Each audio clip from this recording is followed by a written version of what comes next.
Hi, welcome back. My name is Donna.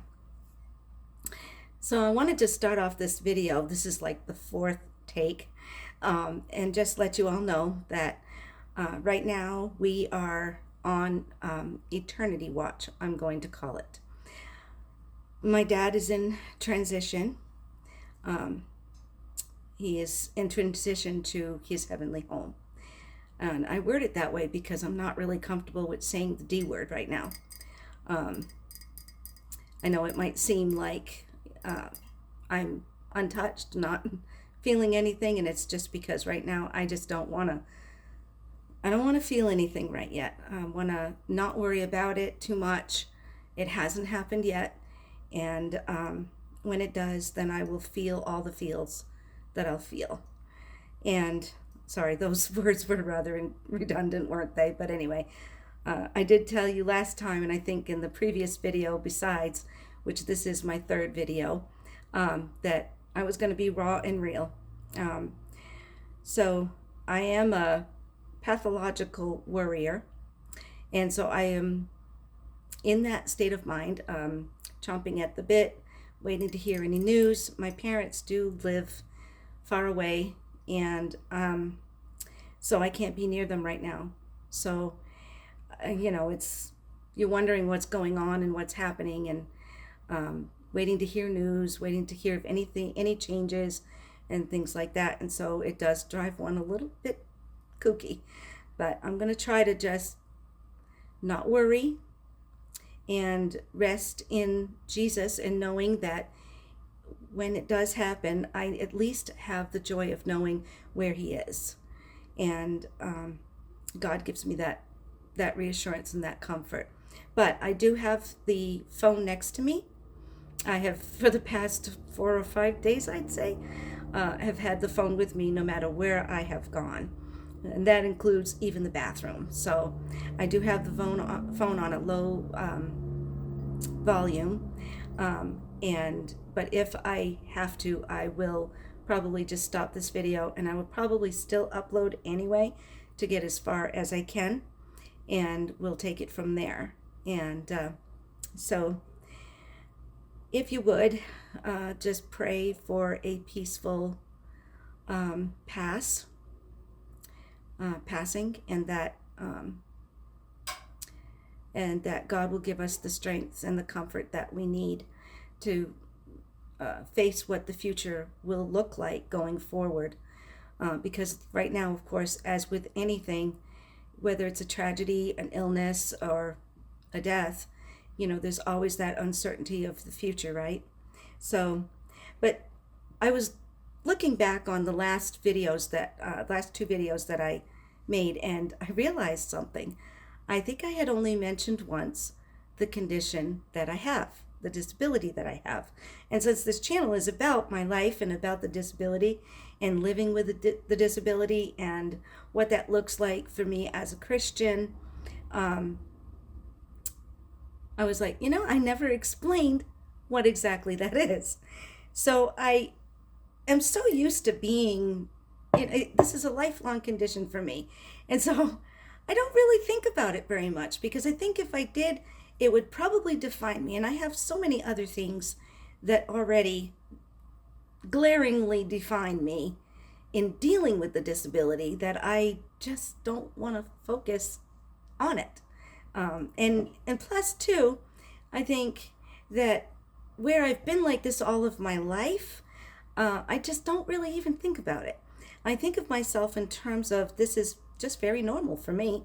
When I talk about myself, like, for an example, I'll say things like, I find myself saying things like, I went to the store with my friend the other day, and when we got out of the car, we had to run. Or I'll say things like, I walked, or whatever, and I don't even think about what I'm saying. But the reality is that I didn't walk or I didn't run. I rolled. Because as you can see, I'm in a chair. So, and by the way, if I seem like I'm sitting a little bit lower, this is not my usual chair. You can probably see some of the artistic work that my late Nason left. He liked to claw. He passed away December 12th from a tumor that he had on his jaw. And the doctor wanted to send the results from the, oh gosh, I forgot the word. I wish somebody out there could help me. Pathology, anyway. They took a sample and they wanted to send it to pathology, but they had said that where they see these things in cats that have good teeth, good gums, they're relatively healthy, blood work comes back and it's fine. They were pretty sure that this was not going to go well. And so we did opt to have him put down. And yes, I cried. And I cried a lot. And yes, I called my mom. And I cried some more when I heard her voice. So anyway, I don't like this chair. It's uncomfortable, but my old chair, the chair that I normally use, I should say, is in need of repair. And so it's currently parked. So I'm using this one for right now until I can get the other one repaired. So it's really uncomfortable, I have to say. But at least it's getting me around and I'm able to still do most of everything that I do in a day. Just it's a little more challenging with it, but that's okay. So anyway, what is spina bifida? So I looked it up. I had to actually Google it. I had to Google my own condition. And I looked up on a site that would explain it in more simpler terms. So I do have my notes here.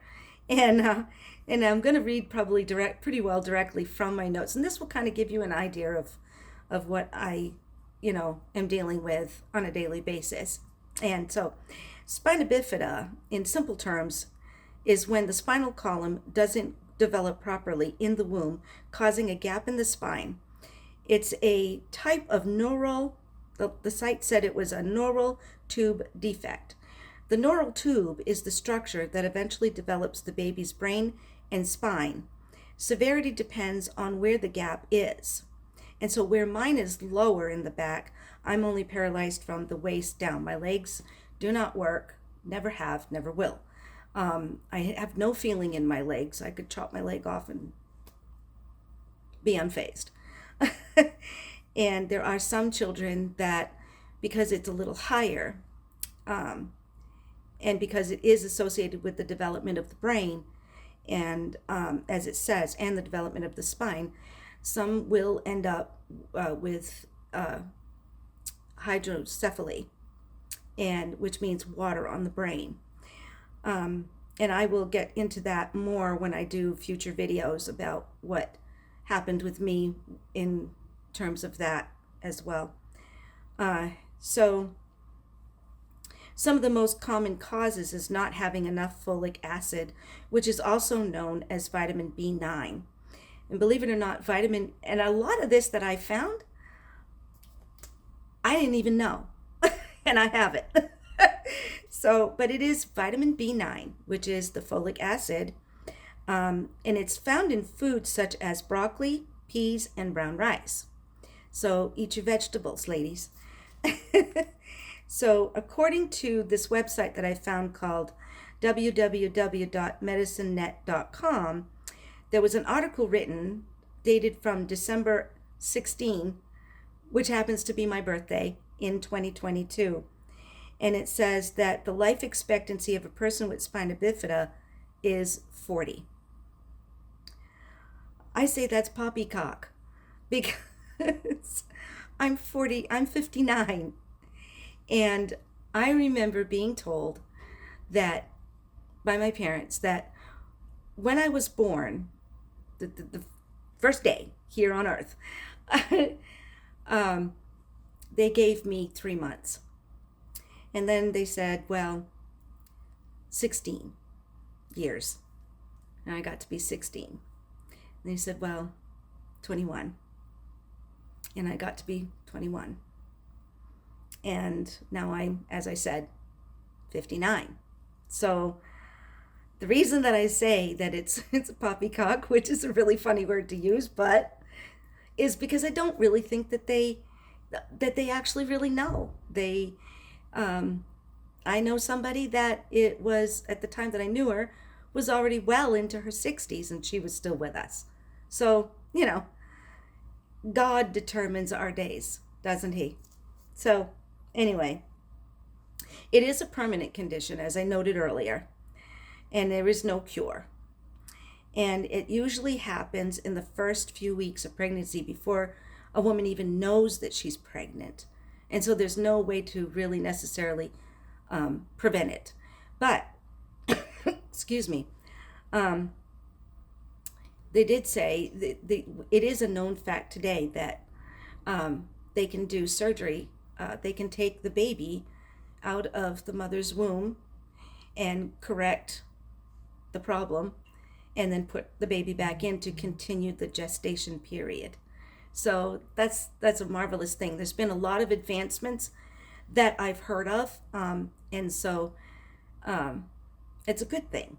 Some, again, going back to what I said before, depending on the level of the condition, some people will end up with retardation, water on the brain.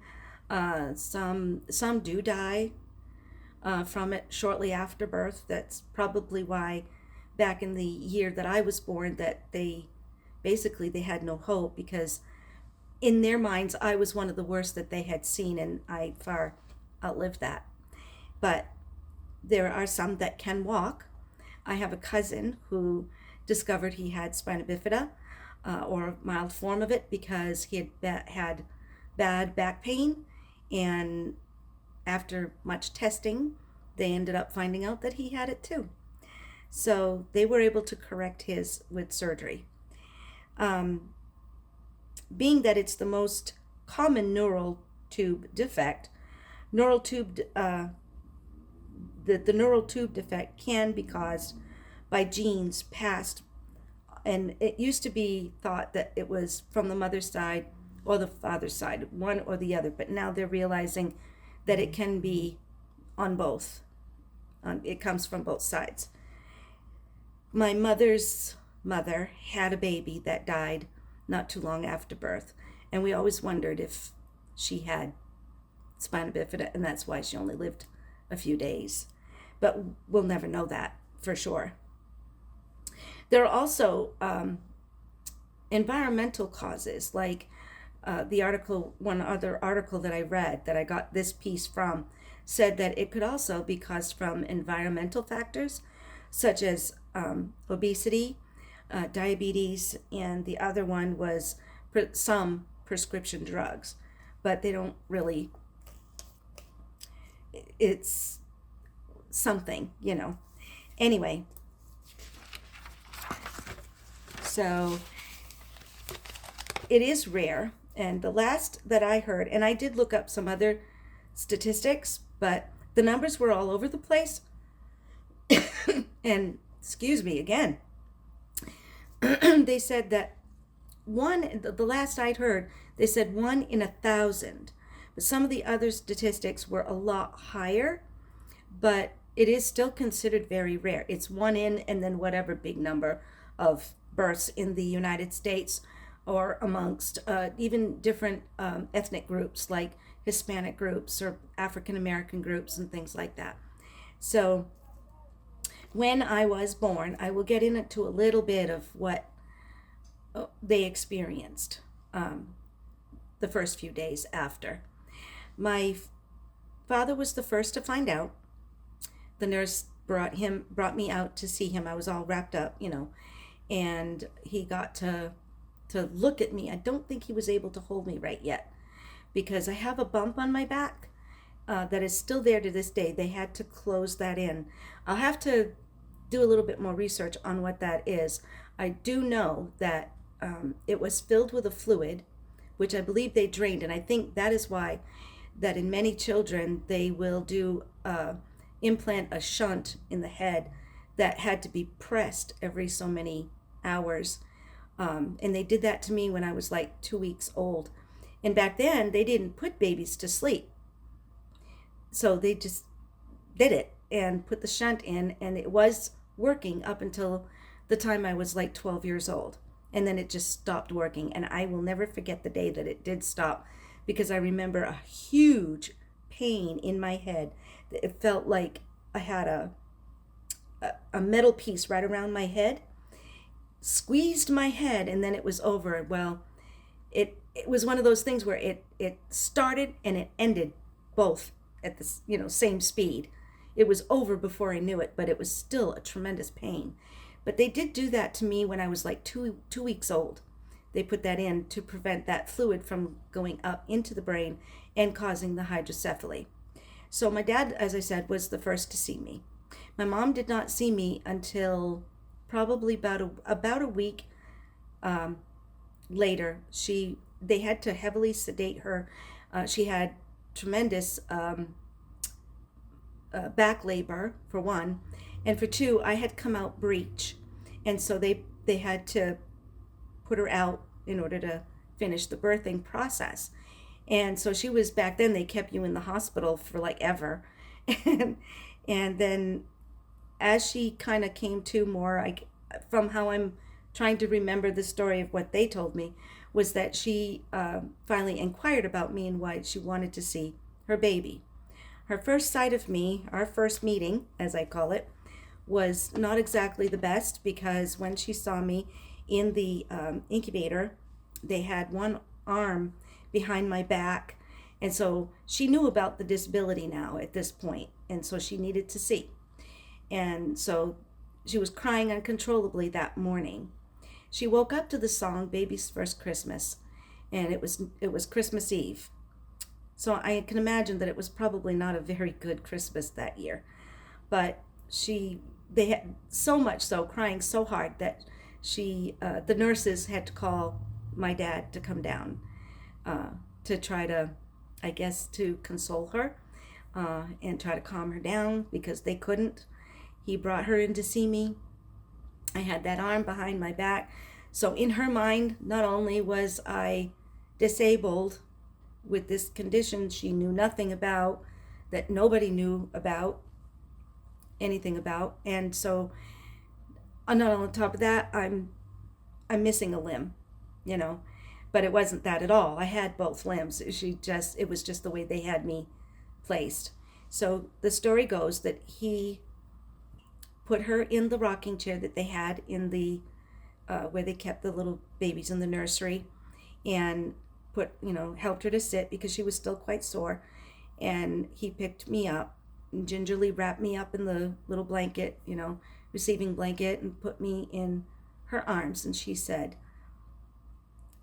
and mind you, when she told me this story, I was 16.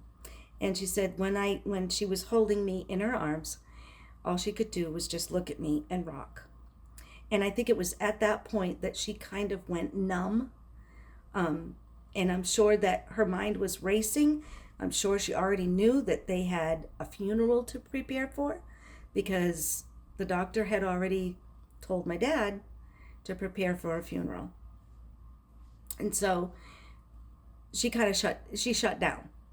And she then asked me if I, resented her for telling me that. And I said no, because how would you feel? Take it for yourself. Put yourself in their shoes. How would you feel? This is not what you expected. There was no amniocentesis back then. No ultrasound would have shown it. Even if they had ultrasound, I'm not even sure if they even had it then. And so it was, a definite surprise, And it was back in the day when you didn't even try to find out through ultrasound what the sex of your child was. So, this was a double surprise. Surprise, it's a girl, but surprise, she's going to die.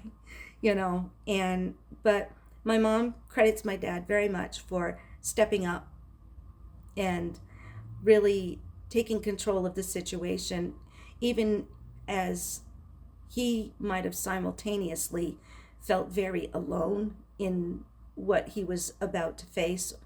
And so no, I don't resent. I think that it was perfectly normal for them to feel that way initially, to feel what they felt. And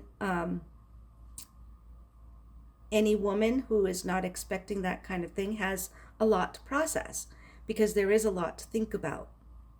So she often tells me that, when she when she finally did take me home, she was wondering, gosh, I'm not a nurse. How am I going to do this? But I think instinct, that nurture instinct of a mother kind of kicks in. And so they just took it one day at a time.